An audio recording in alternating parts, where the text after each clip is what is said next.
Bienvenidos. Hoy vamos a hacer un análisis a fondo de un tema que ha visto cambios de verdad enormes en la medicina: el manejo de la pancreatitis aguda. Un tema clave. Y bueno, hoy nos basamos en un resumen visual de las nuevas guías IAPPAPA para el 2025, que son el resultado de una colaboración global. Nuestro objetivo aquí es desglosar esas recomendaciones que están cambiando la práctica para entender no solo qué es nuevo, sino por qué representa un giro tan importante. Y fíjate, es clave entender el peso de estas guías. No es la opinión de un par de expertos, ¿eh? Claro. Es el consenso de un consorcio internacional masivo. Estamos hablando de la Asociación Internacional de Pancreatología, la americana, y sociedades de Europa, India, Japón. Es un respaldo enorme. Enorme. El proceso fue súper riguroso. A ver, se analizaron 96 preguntas clínicas usando los ensayos controlados más recientes, y todo se calificó con el sistema GRADE, que nos dice qué tan fuerte es la evidencia. O sea, esto es lo más cercano a una verdad científica que tenemos hoy. Perfecto. Entonces, entremos en materia. Llega un paciente a urgencias con un dolor de estómago terrible. ¿Cómo se confirma que es pancreatitis aguda? El diagnóstico es bastante directo. Necesitas 2 de 3 cosas. Ok. Primero, el síntoma clásico: un dolor agudo en la parte de arriba del abdomen, que muchas veces se va hacia la espalda. El famoso dolor en cinturón. Ese mismo. Segundo, un análisis de sangre que muestre las enzimas del páncreas, la lipasa o la milasa, por las nubes. O sea, más de 3 veces el valor normal.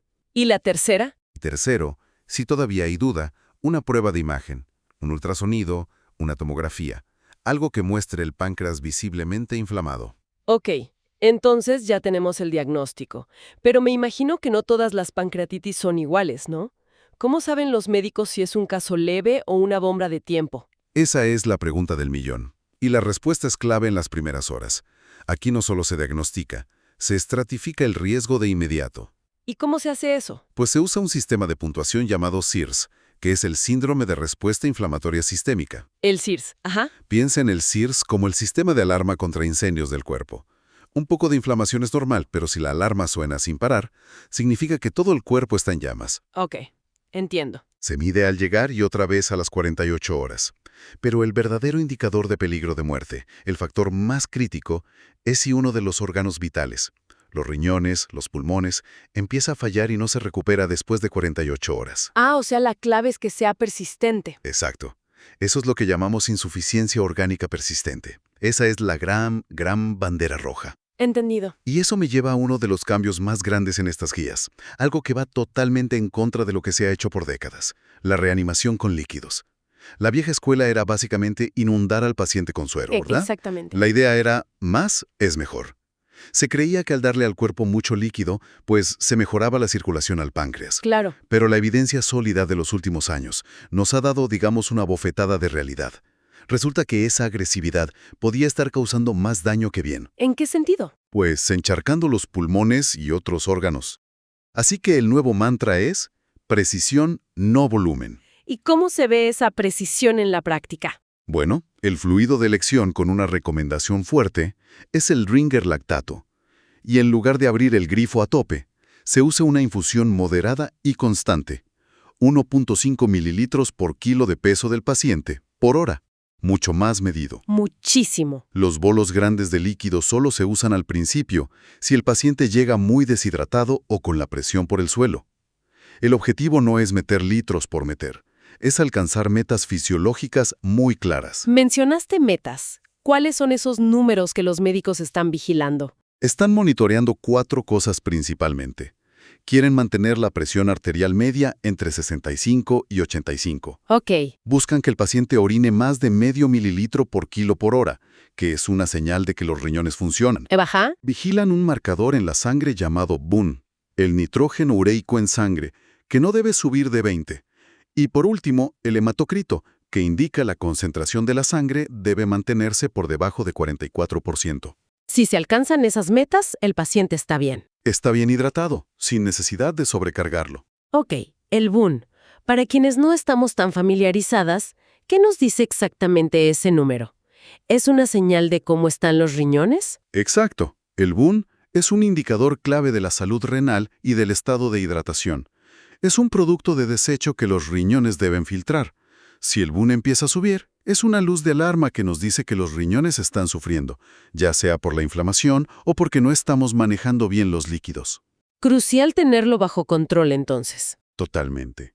Vale, el paciente ya superó la tormenta inicial de las primeras 48 horas.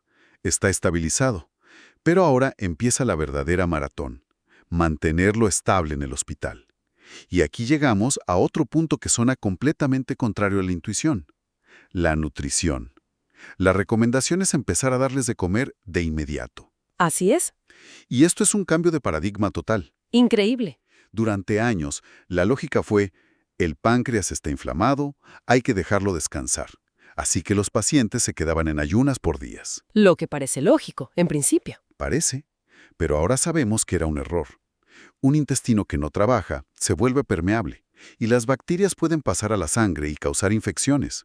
La estrategia ahora es: alimenta el intestino para proteger el cuerpo. ¡Wow! Entonces, ¿qué se les da?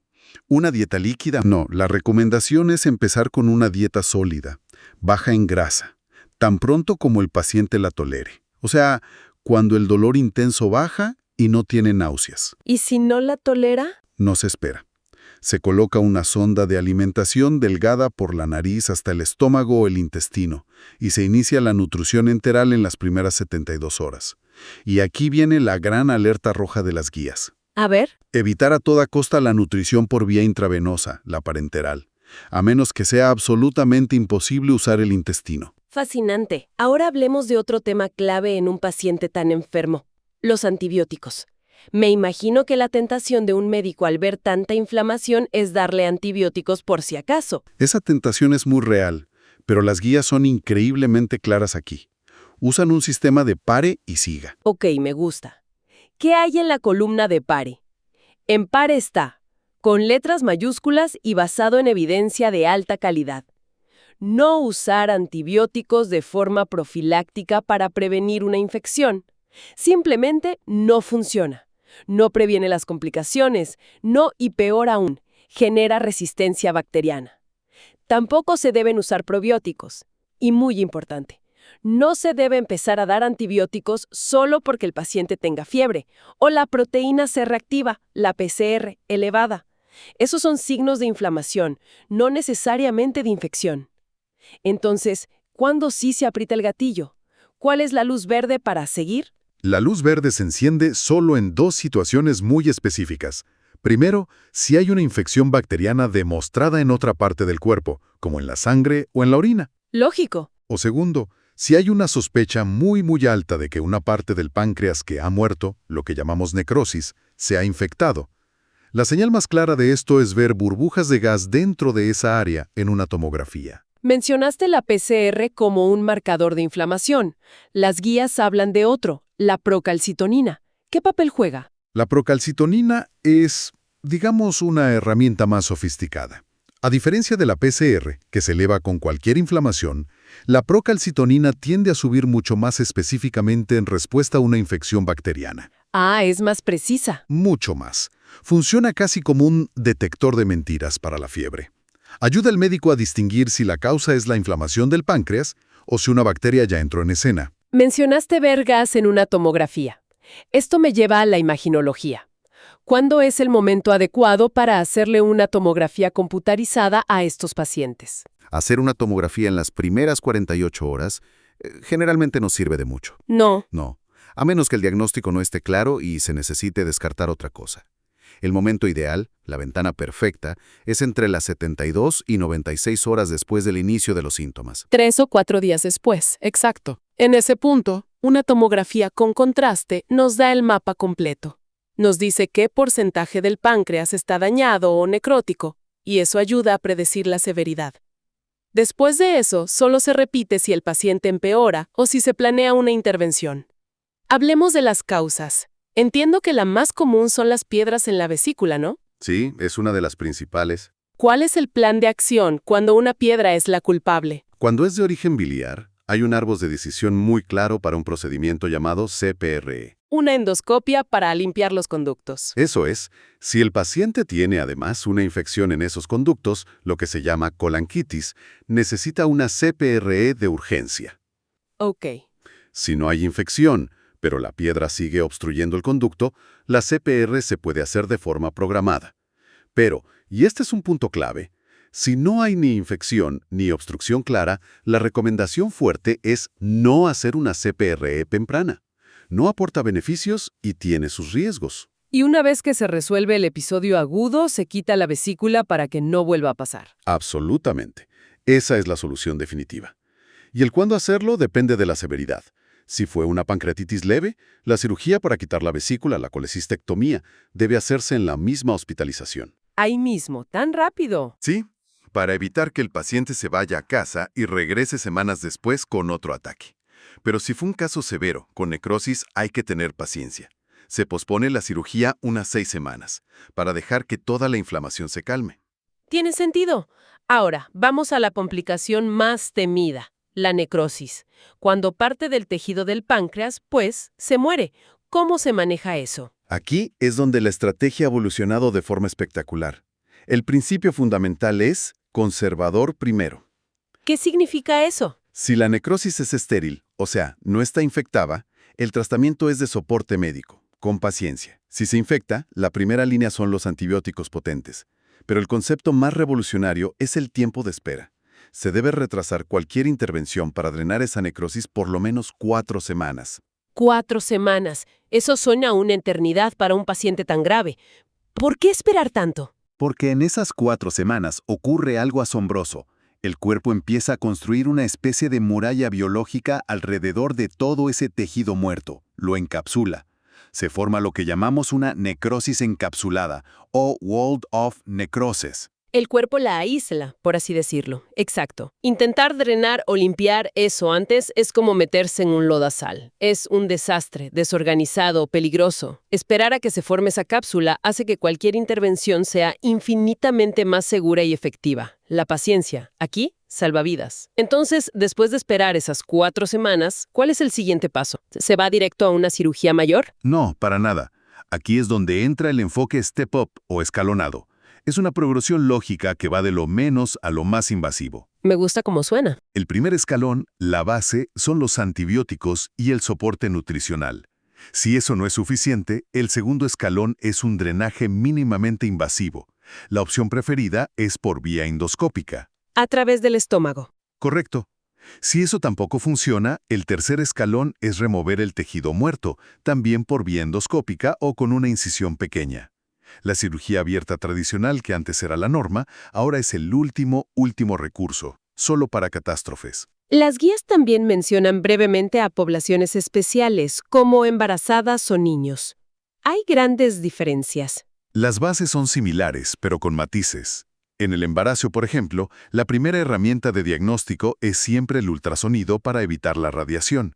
Y si hay que quitar la vesícula, es seguro hacerlo en el segundo trimestre. ¿Y en los niños? En los niños, las causas suelen ser diferentes, más relacionadas con malformaciones o traumas que con alcohol o piedras. Pero un dato interesante es que el enfoque de reanimación moderada con Ringer lactato también ha demostrado reducir su estancia en el hospital. Ok, entonces el paciente sobrevive a todo esto, se va a casa. ¿La historia termina ahí? ¿O el páncreas puede quedar con secuelas? La historia no termina. Un ataque de pancreatitis severa es un golpe tremendo para el órgano. Por eso las guías enfatizan el seguimiento a largo plazo. ¿Qué tipo de seguimiento? Se recomienda hacer un chequeo anual de por vida para detectar diabetes, porque las células que producen insulina pueden haberse dañado. Y también se debe buscar la insuficiencia pancreática exocrina, que es cuando el páncreas ya no produce suficientes enzimas para digerir la comida. Es una secuela común, me imagino. Muy común y tratable, pero hay que buscarla activamente. Viendo el panorama completo, si tuvieras que resumir el espíritu de estas nuevas guías en unas pocas ideas clave, ¿cuáles serían? Diría que el mensaje principal es un cambio hacia un enfoque más inteligente y menos agresivo. Menos es más en muchos frentes.